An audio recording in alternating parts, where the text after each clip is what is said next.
আজ এমন একজনের বিষয়ে কথা বলবো যার কাহিনী হয়তো অনেকেই জানেন না। ছবিতে যে নারীকে দেখছেন তিনি লেডি মেহেরবাই টাটা। তার গলায় ঝুলছে 245 ক্যারেটের একটি হীরা। এটির আকার কোহিনূর হীরার দ্বিগুণ। এই হীরাটি তার স্বামী ডোরাবজি টাটা 1900 সালে তাকে উপহার দিয়েছিলেন। লেডি মেহেরবাই টাটা 1924 সালে প্যারিস অলিম্পিকে টেনিসে মিক্সড ডাবলসে খেলেছিলেন। তিনি শাড়ি পরতে ভালোবাসতেন, তাই সবসময় শাড়িই পরতেন। তিনি 1931 সালে লিউকোমিয়া রোগে আক্রান্ত হয়ে মারা যান। এরপর তার স্বামী ডোবার্জি টাটা তার সেই হীরা ও অন্য সমস্ত গয়না বিক্রি করে একটি তহবিল গঠন করেন এবং সেই তহবিল থেকেই টাটা ক্যান্সার হসপিটালের সৃষ্টি হয়। হাজার হাজার ক্যান্সার রোগী প্রতি বছর এই হাসপাতালে গিয়ে নিজের চিকিৎসা করিয়ে সুস্থ হয়ে বাড়ি ফেরেন।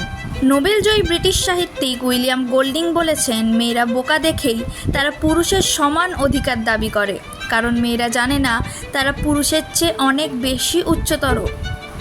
মেয়েদের আপনি যাই দেন না কেন সে সেটাকে আরও উচ্চতর কিছু বানিয়ে দেবে।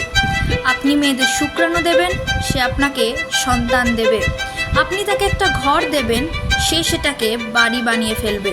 আপনি তাকে বাজার করে দেবেন, সে আপনাকে রান্না করে খাবার উপযুক্ত বানিয়ে দেবে। আপনি তাকে হাসি দেবেন, সে আপনাকে হৃদয় দিয়ে দেবে। আপনি যাই দিন না কেন সে তাই কয়েক গুণ মহৎ করে ফেরত দেবে।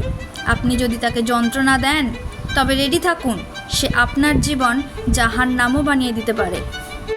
এরকম আরও ছোটোখাটো খবর জানতে হলে সাবস্ক্রাইব করুন আমার ইউটিউব চ্যানেল ঘটনা সত্য।